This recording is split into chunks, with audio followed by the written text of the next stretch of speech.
cycles instead of repeating them. It's about moving forward instead of stagnating with outdated practices of abuse. It's about no longer projecting our insecurities upon others and owning them while finding ways to heal the past, and especially the inner child who still wants to simply love and play.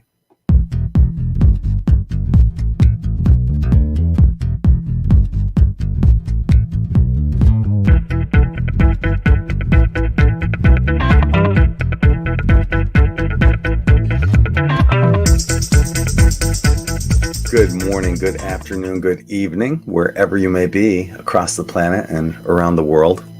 My name is Greg Prescott from in5d.com and in5d.net, and today's topic is how to stop giving your power away. This list isn't all-inclusive, but it'll give you a really good starting point to begin this part of your journey. And so, without any further ado, let's begin. Number 1, emotional intelligence. Take responsibility for emotions with self-regulation practices. Don't let an emotional reaction to a situation become you. Pause. Welcome it as a teacher to help you respond. Don't see the emotion as an enemy that causes you to react, drain your energy, or give your power away.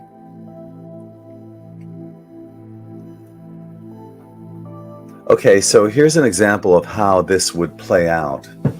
Let's say someone ridicules you by calling you stupid or ugly. Words can be very hurtful, but it's important to understand why those words were spoken. In psychology, when someone ridicules another, it's usually that which they fear within themselves. So if someone calls you stupid or ugly, then chances are that is their biggest fear. And what they're doing is they're projecting their insecurities onto someone else. The words are still going to hurt, but at least you get an understanding of how emotionally damaged that person is. Personally, I would call that person out and tell them exactly what I just said. It's time to take back your power, and by doing so, you might actually help the person who did the initial harm. Just a quick reminder, all of our N5D Quantum Tie-Dye t-shirts are buy 3, get 1 free. Simply use the code LOVEN5D at the checkout. As you can see, we have a lot of new styles and patterns, so check it out at n5d.net.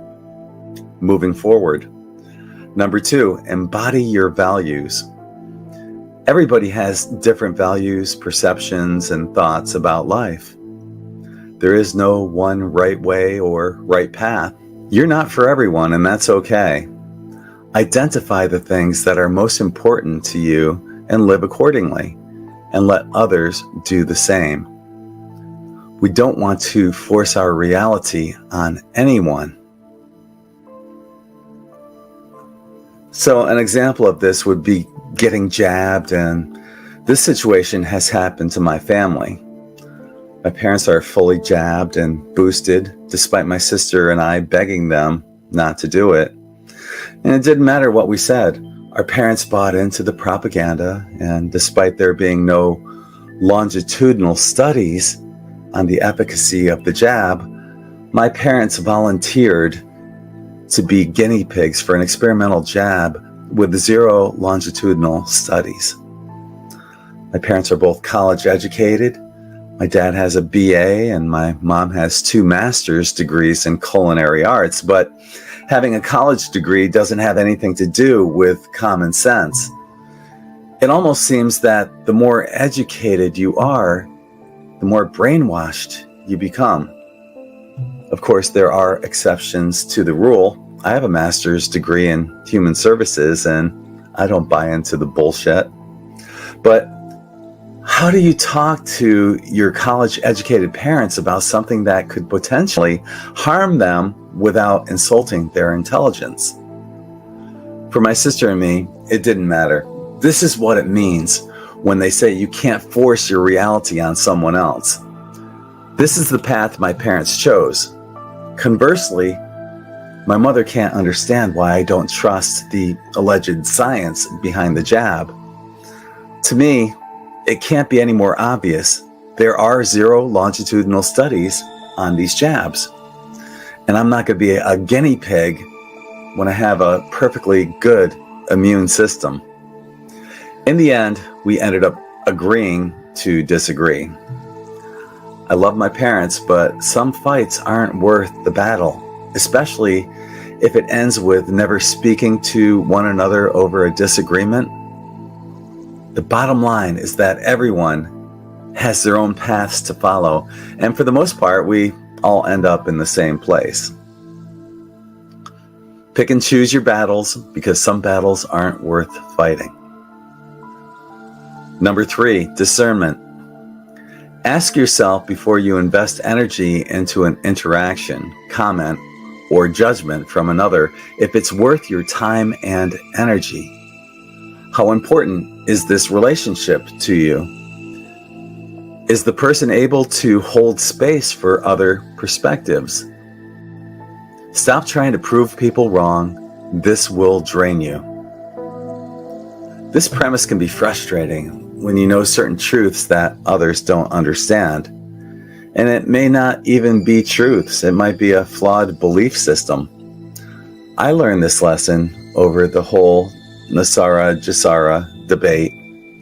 Despite literally proving the origin of its existence in the 1970s and how Shani Candace Goodwin used it as a ploy to extort money from unsuspecting victims by making the same outrageous promises as Nasara-Jasara is making today, and how nothing has come out of it since, people still cling on to the lies that it promised nearly 50 years later. For me, this isn't a battle worth fighting anymore. But you're going to believe what you want to believe. Who knows? Maybe enough positive thoughts can bring something like this into fruition. I just want to quickly remind you guys that you can advertise your services, website, social media page, event, business, products, videos, and more at in5d.us, in5d.us. We have a number of different packages available, starting out as little as $1 a day. You could also go to the next level where for about $1.67 a day, you can have your ad placed on our In5D vendor marketplace, as well as on every page on our In5D website. For about $2 a day, you can have your ad placed on our In5D vendor marketplace, as well as on every page on our In5D website and our sister site, Zentasia.com. For more information, please visit in5d.us. Also, if you're looking to have a website built for you, we can do that as well at In5D Website Services. There's a link in the More Info section of this video. Okay, so moving on. Number 4, self-image. What limiting beliefs are causing you to seek or depend on others' approval? Your self-image was mainly formed between the ages of 1 to 7 years old. Take your power back with digging deep on what weakened your self-image. Regulate your nervous system to feel safe and confident in your body. You can build yourself back up. Not many of us see ourselves as being beautiful. Honestly, if I were to rate myself on a scale of 1 to 10, I'd give myself maybe a 4 or a 5. Probably a 4.5. And if I asked myself what weakened my self-image, I'd say it was my parents. When my sisters and I were little, our parents never said, "I love you," to us. I didn't think they hated us, but we never heard, "I love you." And that's why my daughter will tell you that a day hasn't passed that I never told her, "I love you." I know that's a double negative, which means I've told her I love you every day. I went overboard on the I love yous, telling her I love you at least 10 to 20 times a day. On every video I've taken of her, you can hear me telling her, I love you, usually multiple times. Yay! How about kiss? I love you. Another thing that was damaging was how my sisters would tease me and tell me that I was adopted because I didn't have red hair like my parents and my sisters. I cried myself to sleep many nights believing that. And I don't blame my sisters. They were young and didn't understand the ramifications of what they thought was funny. My parents didn't know that my sisters did that to me until about 10 years ago. My dad was pissed at them for doing that to me.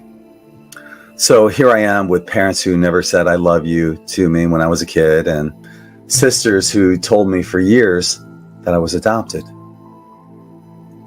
Can you see how that might stay with someone for a long time?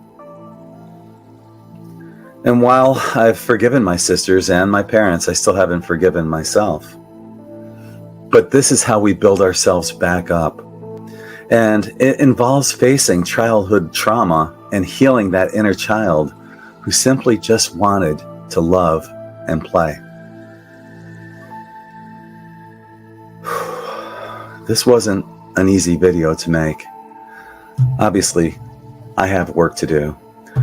There were people who I transferred my aggressions onto after having these life experiences, and that wasn't fair to them either. But we got to break the cycles of bad behavior. I remember getting hit with a belt one day before school. I don't remember what I did, but I probably deserved it.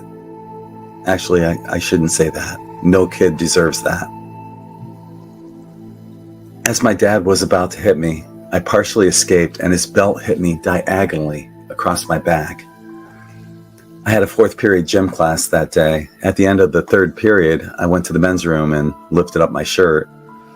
And there was a diagonal mark going across my back.